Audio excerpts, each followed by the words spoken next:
हमारा आकाश के साथ कोई संबंध नहीं है, हमारा काल के साथ कोई संबंध नहीं है, और बाकी सुमेर पर्वत के साथ कोई संबंध नहीं है, लेकिन इसके साथ संबंध है, देह के साथ एक क्षेत्र आपका संबंध है। तो इसलिए यहां कहते हैं कि प्रवचन सार क्या कहता है कि नहीं नहीं नहीं नहीं, प्रवचन सार कहता है वो तो दो अन्यों को तो वो ही उड़ा देता है। स्त्री पुत्र मकान जायदाद तेरे नहीं है, सुधारा होए ना सीरी, सब स्वार्थ के हैं भीरी। क्यों? जहां देह अपनी नहीं, तहां ना अपना कोई, घर संपत्ति पर प्रकट है, पर हैं परिजन लोए। तो एक से तो वो ही निपटा देता है। क्यों? इनसे मेरा कोई संबंध नहीं है।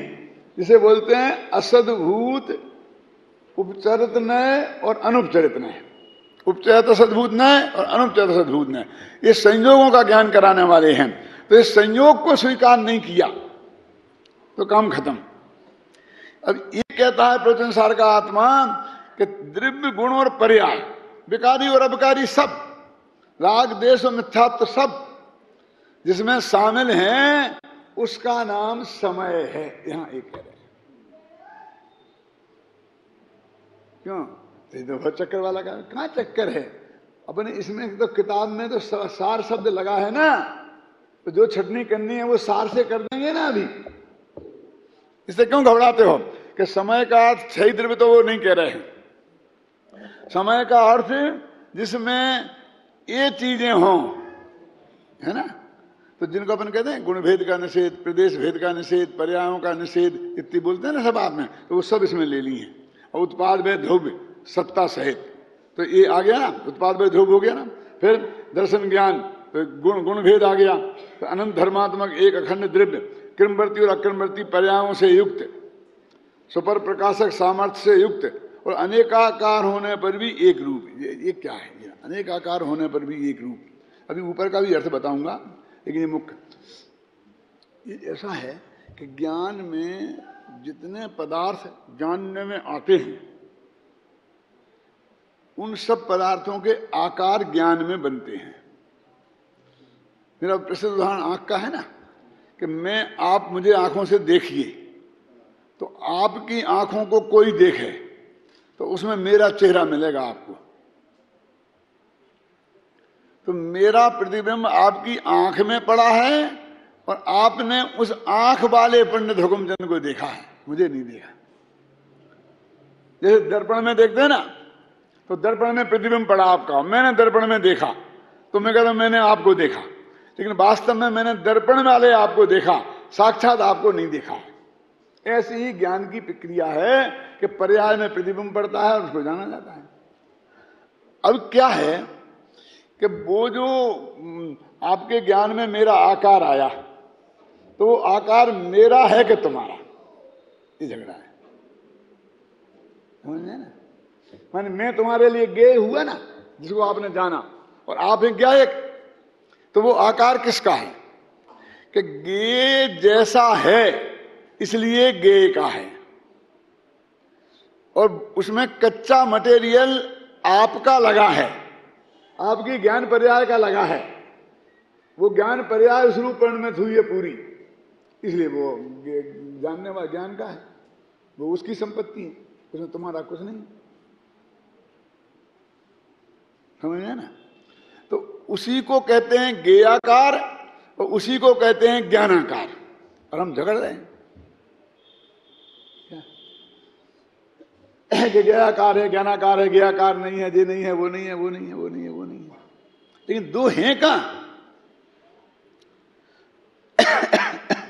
पूजन में बनारसी दास जी ने लिखा, देखो बनारसी दास जी का कितना गहराई से अध्ययन था पंडित जी, मैं बताता हूं। पूजन में लिखा क्या क्या, गायक के आधार, गायक के आकार, गायक गेयाकार ममत्व निवार के। तो क्या अर्थ है बताइए? मैं अभी अर्थ बताऊंगा आपको, और फिर आप देखना कि अपने पुराने पंडित यही अर्थ करते थे कि कुछ दूसरा करते थे, निकाल करना। पंडितों ने तो सुधार दिया, ये गायक गेयाकार क्या होता है, ये लोगों ने सीधा कहा गायक के आकार।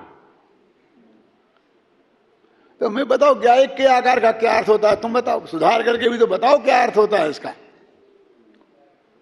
वो कहते हैं कि गायक माने भगवान आत्मा, जो जिस गेय को जाना तो उस गे के आकार रूप उसकी ज्ञान पर्याय परिणमित हुई। वो गायक गेयाकार, तो वो कहते गेयाकार। अब सुनना है, गेयाकार ममत्व निवार के कार सुनना अभय जी, मजेदार है। तो वो आचार्य कहते हैं कि वो जो आकार है वो तेरा ही है, सुनना। और अब यहां कह रहे हैं तेरा नहीं है, गे का है, कि उसमें तू एकत्व बुद्धि मत कर। हम क्या करते हैं कि जिस गे का आकार हमारी ज्ञान पर्याय में पड़ता है हम उसे अपना मान लेते हैं, और उसे अपना मानने से फिर उसे अपना मान लेते हैं। जिसका फोटो है वो मेरा, तो जिसका फोटो है वो भी मेरा। यदि वो फोटो मेरा तो तुम भी मेरे। समझ में है ना, ये चक्कर है। पहले कहता है कि ज्ञान में जो गे का फोटो पड़ा वो ज्ञान की पर्याय है। खूब समझाया ना हमारे बड़े बड़े पंडितों ने। अभी ये कहते वो ज्ञान की पर्याय गे का, उसमें कुछ नहीं है। ठीक है, चलो हमने ज्ञान की मान ली। अब वो क्या कहते हैं, वो तेरी पर्याय है ना, तो उसमें जो मेरा आकार झलका है तूने उसको भी अपना मान लिया है। बोल सम्मत दर्शन होगा? समझ में आता ना कि नहीं? नहीं होगा। फिर तेरे को अभय कुमार नहीं देखेगा, पंडित हुकुमचंद देखेगा कि मैं तो पंडित हुकुमचंद हूं। होता है ना ऐसा? वो आता है राधा हरि राधा भय, सुना कभी? हिंदी काव्य पढ़े अभी लोगों ने? नहीं पढ़े। किसने किया हिंदी में एमए पीएचडी? हाथ उठाओ। कोई नहीं है। वो कहते हैं कि हरि और राधा, हरि चले गए मथुरा, राधा रह गई वृंदावन में, तो उनको वियोग हो गया। तो 24 घंटा राधा हरि हरि हरि का स्मरण करती थी और हरि राधा का स्मरण करते थे। तो ऐसा सोचेंगे राधा राधा राधा राधा, उन्हें ऐसा लगने लगा कि मैं राधा हूं, और राधा को ऐसा लगने लगा कि मैं हरि हूं। क्यों? राधा राधा हरि भय और हरि राधा हो गई उसका चिंतन करने से। तो तुमने गे के आकार को अपना माना क्योंकि वो ज्ञानाकार है ऐसा कह के, और फिर उसका चिंतन किया तो गे के आकार रूप अपने को मान लिया। फिर तुमसे कहा अच्छा फोटो बनाओ अपना, तो तुमने पंडित हुकुमचंद का फोटो बना दिया। राधा से कहा कि तुम फोटो बनाओ अपना, तो उसने श्री कृष्ण का फोटो बना दिया। श्री कृष्ण ने कहा तुम फोटो अपना बनाओ, तो उसने राधा का फोटो बना दिया। तो क्या कह रहे कि तेरे अंदर में जो ज्ञान की पर्याय में गे झलका, समझना, उसमें जो आकार है तू उसे अपना मत मान, हालांकि वो ज्ञान की ही रचना है। समझ में है ना? तू अपना मत मान। पहले ज्ञान की रचना सिद्ध करता हूं, फिर बाद में अपना मत मान की बात करूंगा। क्यों जी? सामने गे नहीं हो तो भी ज्ञान आकार बना लेता है। 4 भुजा वाला कोई आदमी दुनिया में नहीं है, लेकिन ज्ञान ने 4 भुजा वाले भगवान बना लिए। 4 मुख वाले कोई भगवान नहीं है, लेकिन ज्ञान की पर्याय में 4 मुख वाले भगवान बन गए ना। समझ में आ क्या नहीं आई? वो अपनी कल्पना से भी ज्ञान में बे आकार बना लेता है कि जैसे आकार का गे जगत में है ही नहीं, उसे बोलते ज्ञान नय, नहीं गम नय। ज्ञान न है, नहीं गम नय, अर्थ नय भी है न्याय, लेकिन ज्ञान नय है। आप कौन समझे ना? तो अब जब जो गे है ही नहीं, हमने वैसा आकार अपने में बना लिया, ख्याल में आए ना, तो फिर हमें वो आकार गे का कैसे हुआ?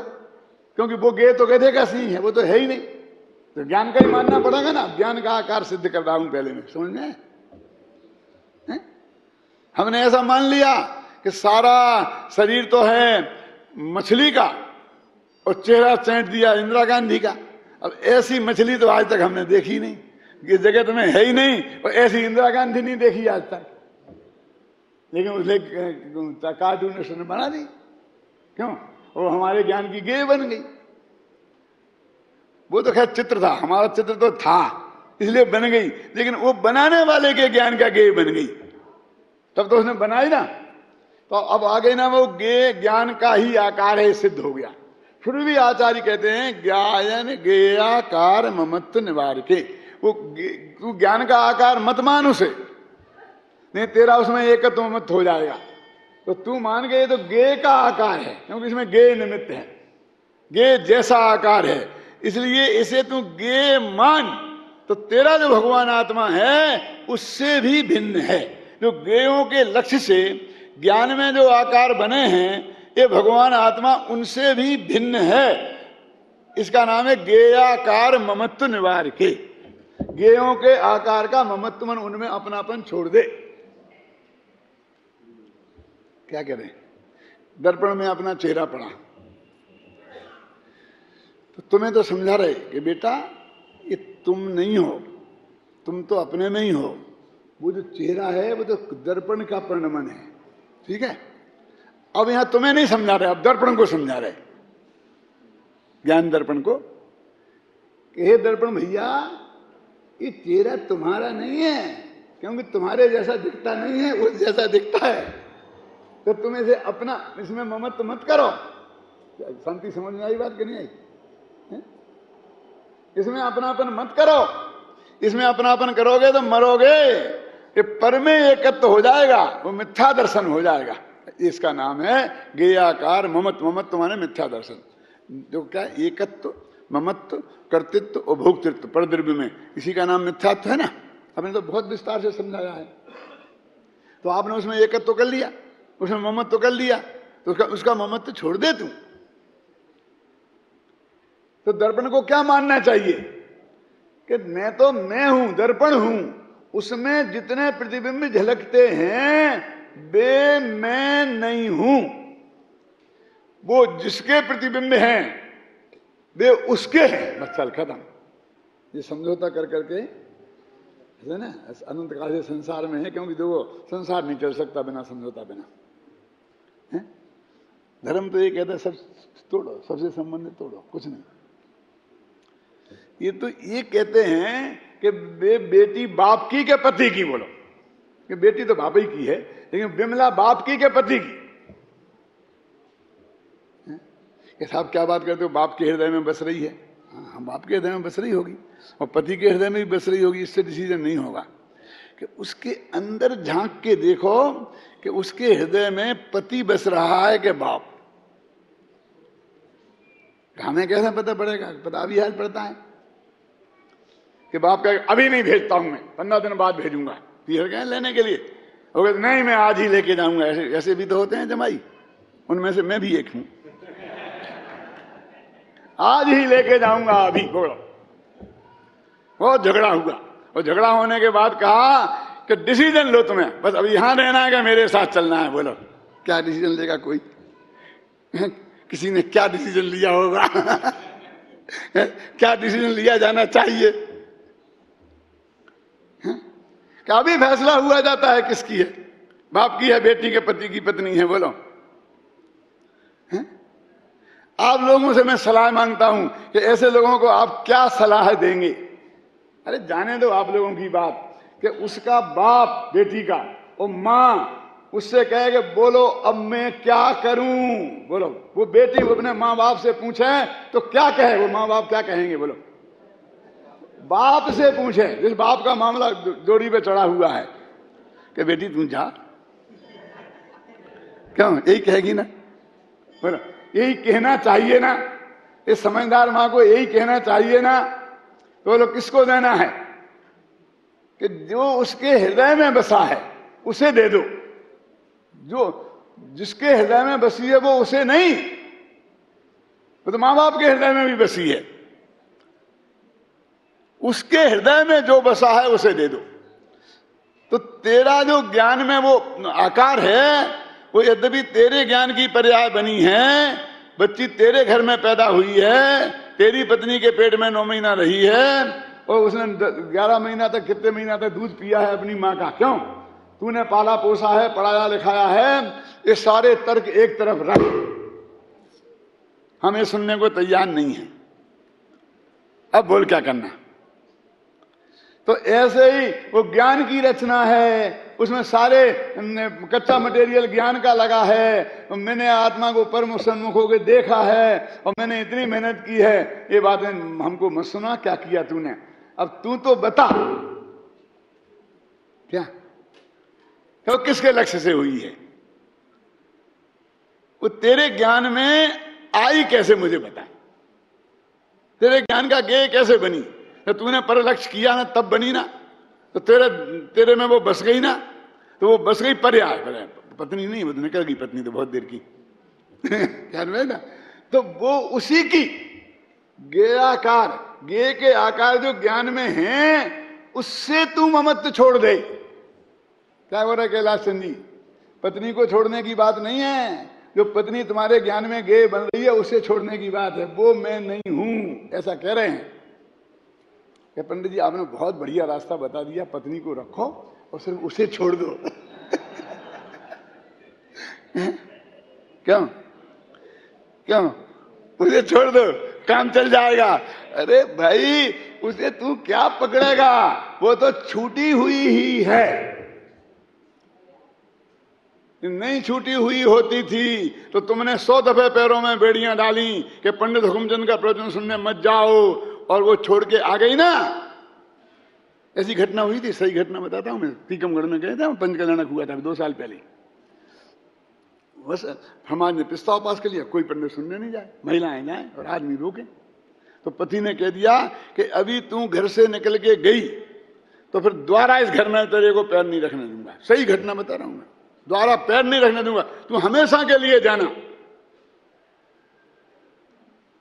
उसने कह दिया कि जाओ, तुम्हारा दंड कमंडल है पढ़ा, मैं जा रही हमेशा के लिए, तुम्हें देखा तो कर लेना। निकल गई, आगे मना ढक मार के जब ले जाएगा, क्या करेगा?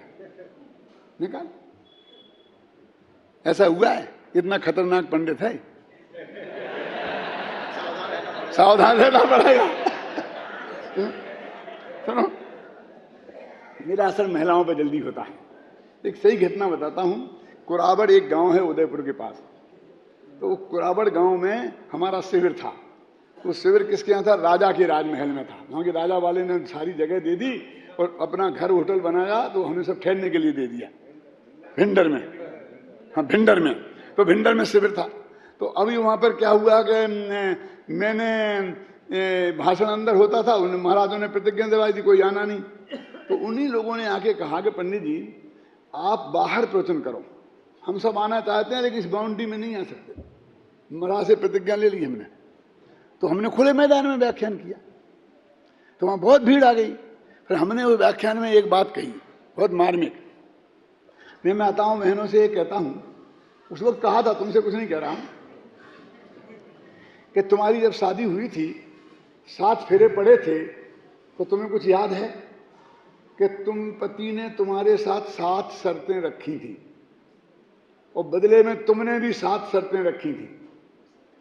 उनमें एक शर्त ये थी कि पति ने कहा था कि मेरी आज्ञा के बिना तुम कहीं नहीं जाओगी मेरे ठेले में। तो तुमने कहा था कि हाँ, मैं तुम्हारी ये शर्त मानने को तैयार हूं, बशर्ते तुम ये मानो कि धर्म के मेले होंगे, धर्म की चर्चा होगी, मंदिर होगी, उसमें ये शर्त लागू नहीं होगी। वहां मैं बिना पूछे जाऊंगा, तुम्हारी परमिशन की जरूरत नहीं होगी। पढ़ लो तुम, जन्मवाद विधि जाके पढ़ लो उठा करके। क्यों नहीं याद हो तो अपने बच्चों की पोतों की शादी हो जब देख के सुन लेना। ये प्रतिज्ञा तुम्हारी शर्त है कि तुम्हें यहां आने से वो नहीं रोक सकते, और इस शर्त के विरुद्ध कोई महाराज भी प्रतिज्ञा नहीं दे सकते। इसलिए तुम क्यों चक्कर में पड़ी हो इनके? तुम्हें सुनना है तुम सुनो, तुम पे कोई शर्त लागू नहीं होती है। तो सब औरतों का ढेर आ गया मेरे अंदर, जगह कम पड़ने लगी, पंडाल हमको डबल बनाना पड़ा। तो अब गेयाकार समझ में आया कि नहीं? तो गेयाकार ममत्व निवादक का क्या अर्थ है? कि ज्ञान, तेरे ज्ञान में जो परद्रव्यों के जो रूप गेय हैं, उनके जो आकार बने हैं, तूने उन्हें जाना है। तो ये तो नक्की कर लेगा, हमें पर को नहीं जानता, पर को नहीं जानता, निश्चय से हमें कोई दिक्कत नहीं है। और व्यवहार से उसी को जानना कहते हैं। ख्याल में दर्पण में हमने किसी को देखा तो देखा कहते कि नहीं कहते? मैं आप सब लोगों से पूछता हूं, आपने सबने पूज्य गुरुदेव श्री को देखा कि नहीं देखा? नहीं देखा? मैं अभी दिखाता हूं कि साहब उनका स्वर्गवास हो गया। अरे दिखा, तुम क्यों चिंता करते हो? देखो, देखा कि नहीं देखा? बोलो, तुमने कान्जी स्वामी को देखा कि नहीं देखा? 1 मिनट में नहीं देखा से देखा हो गया ना। अरे भाई, इस चित्र को देखना भी कान्जी स्वामी को देखना कहते हैं। समझ में आया कि नहीं आया? मेरे से तो बहुत लोग मिलते हैं, ये कहते हैं कि पंडित जी आपके दर्शन तो बहुत हुए थे लेकिन मिलना आज हुआ। मैं कहा भाई, तू कैसा गजब का आदमी है कि बिना मिले दर्शन हो गए तेरे को? हम तो बोलते मिलने पे ही दर्शन होते हैं ना। बोले नहीं नहीं, टीवी पे देखा था। तो मुझे पता लगता है कितने लोग टीवी देख रहे हैं। कि मैं स्त्री को छोड़ेगा क्या तू? मर जाएगा तो छूटने वाली नहीं है। भगवान मोक्ष में चले गए तो भी अभी उनकी पत्नी का नाम नंदा सुनंदा था, और उनके 2 बेटे थे, भरत और बाहुबली। छोड़ दे जब जाने, ये दुनिया तो कहती रहेगी तब भी तुम छोड़ छाड़ के मोक्ष में चले जाना ना, और अरबों वर्ष बाद भी ये दुनिया ये कहती रहेगी ये थे नहीं, ऋषभदेव के 2 बेटे हैं, 100 पुत्र हैं। ख्याल में है ना आपकी? में ये दुनिया का तू क्या कहेगा? तेरे से क्या है? सवाल तो तेरा है। तो तुझे क्या क्या ममत्व छोड़ना है कि पत्नी तो तेरे में आई नहीं, उसका आकार तेरी ज्ञान पर्याय में घुस गया है, मैंने उसमें आकार बन गया है उस जैसा। वो आकार भी मैं नहीं, उससे तू अपने ज्ञान को अलग जान। वो आकार किसका? कि उस गे का, वो गे आकार ज्ञान नाम है इसलिए पढ़ा कि उसका आकार। समझ गए ना आप? अब तुम कहते हम तो आत्मा का आकार मानेंगे, तो हम आत्मा का आकार मानेंगे। अरे आत्मा का आकार तो सिर्फ इसलिए है कि तू ये मत समझना पत्नी आ गई है, तो तेरी ज्ञान की पर्याय में ही वो बात बनी है। पहले तो हमने ये समझाई है ज्ञानाकार कह करके, फिर गे आकार कह करके वो उसकी आकार है। अब तू उस पे ममत्व रखेगा तो ममत्व की डोरी फिर वो उस पत्नी तक जाएगी। समझ नहीं ना आपकी? फिर तुम उस पत्नी को भी नहीं छोड़ सकेगा। तो तुम कह रहे कि तुमने हमें आजादी दे दी कि पत्नी को रखो, परिग्रह को रखो, बस ये मेरे हैं, मानना छोड़ दो। अरे ये कह रहे कि ये मानना तक भी नहीं रख सकते हो, रखना तो बहुत दूर की बात है। ये अर्थ है उसका। क्या उसके तुम चित्र में जो तुम्हारा आया है वो भी मैं हूं ये मानोगे तो मरे, वो पत्नी को अपना मानोगे तो भगवान ही मालिक है। समझ में? ये तो ये कह रहे तो छोड़ना पड़ेगी। अरे छोड़ना पड़ा है, नहीं छोड़ना पड़ा है, तेरे हाथ में कहां है। तू त्यागोपादान शून्यत्व शक्ति से युक्त है, ना तुम ग्रहण कर सकता है ना तू उन्हें छोड़ सकता है। जब तक तेरी तू जिस भूमिका में है, मेरी समझना, चौथे गुणस्थान में, 5वें, 6वें मिथ्यात्व की मैं क्यों कहूं, तो भी ये ज्ञान के गेयाकार से ममत्व हट जाएगा और तेरे घर में पत्नी बनी रहेगी, बनी नहीं रहेगी, नई शादी करके लाएगा, 1 नहीं 96,000। ये तो बहुत मुश्किल काम है। इसकी बात है, इसकी मुश्किल दूर करना हो तो प्रोफेसर साहब पूरे 10 दिन यहां रहना पड़ेगा। मतलब मैं बोल रहा हूं ज्ञा एक गेयाकार ममत्व निवार की, इसके क्या अर्थ, अलावा क्या अर्थ है जो शास्त्र सम्मत हो, दूसरा निकाल के आप बताओ। तो गे का आकार माने गे जैसा आकार, और ज्ञानाकार माने ज्ञान का कच्चा मटेरियल उसमें लगा है। तो कहते हैं कि तू ये मत मान के वो ज्ञान का आकार है। वो तो इस दोष को छुटाने के लिए कहा था कि तू समझेगा गे घुस आया है मेरे में, कि कोई घुसा मुसा नहीं है, तू बिल्कुल सेफ है, सुरक्षित है। इस आश्वासन के लिए उसे ज्ञानाकार कहा था, और उसके प्रति एकत्व छोड़ने के लिए उसे गे आकार कहा। क्या वो ज्ञानाकार भी और गे आकार भी है कि हाँ दो एक ही है, एक ही चीज के 2 नाम हैं, 2 चीज के 2 नाम नहीं है। उसी को ज्ञानाकार बोलते हैं और उसी को गे आकार बोलते हैं। ख्याल में है ना? देखो मिट्टी का क्या घोड़ा बनाना कि हाथी, कुछ भी बना लो, मिट्टी का हाथी, मिट्टी है कि हाथी है? बोलो, मिट्टी का हाथी, मिट्टी है कि हाथी है? अच्छा, बच्चे से पूछो कि हाथी है, और उस हाथी को उससे छीनो, वो ये नहीं कहे मिट्टी ले गए मेरे से, हाथी ले गए। और ज्यादा गड़बड़ करे बच्चा तो उस हाथी की एक टांग तोड़ो। देखो बच्चा कितना चिल्लाता है, कितना तुम्हारा बैर विरोध करता है, मेरी हाथी की टांग तोड़ दी। क्यों तोड़ सकते हो? और जो मिट्टी मानेगा उसे क्या है? वो मिट्टी है कि हाथी है? वो बेटे के ज्ञान में तो हाथी के रूप में घुसा है, वो हाथी उसके ज्ञान का गेय बना है, वो हाथी का आकार उसके ज्ञान का गेय बना है। कि साहब वो तो मिट्टी का है। तो वो जो असली हाथी जिसे आप कहते हो वो काय का है? मिट्टी का नहीं है। जो आंखों से दिख रहा है वो भी मिट्टी का है, वो भी मिट्टी का है? अरे अरे अचंभा इसमें क्या, मिट्टी मिट्टी में समा गई। क्यों? सीता माता का शुद्धात्म तो शुद्धात्म में समा गया। कौन सा गजब हो गया? वो असली हाथी भी मिट्टी का है, ये हाथी भी मिट्टी का है। क्यों? तो अपने जैन धर्म में ऐसा नहीं कहा कि मिट्टी के हाथी की टांग तोड़ना उतनी बड़ी हिंसा है जितनी असली हाथी की टांग तोड़ना है। कि नहीं? चित्राम की, इसकी सब लिखी कि नहीं लिखी? ये बनते हैं ना घोड़े चाहे में इस रक्षाबंधन के दिन शक्कर की मछली, शक्कर का घोड़ा, और बच्चे उसे प्रेम से तोड़ तोड़ के खाते हैं। ऐसा तुम समझ दो शक्कर खा रहे हैं, वो समझ लो मछली खा रहा हूं, उसके दिमाग में मछली खाने योग्य पदार्थ है, ये घुस रही है। ये शक्कर खिलाना तो शक्कर के रूप में खिलाओ, मछली के रूप में काहे को खिलाते हो? शक्कर खिलाना है तो आम बनाओ शक्कर का, केला बनाओ शक्कर का, शक्कर के चने बनाओ और वे खिलाओ। शक्कर की मछली, शक्कर की गाय। मैंने तो अपनी शाकाहार की किताब में लिखा है, खत्म हो गया, 1 मिनट में खत्म करता हूं।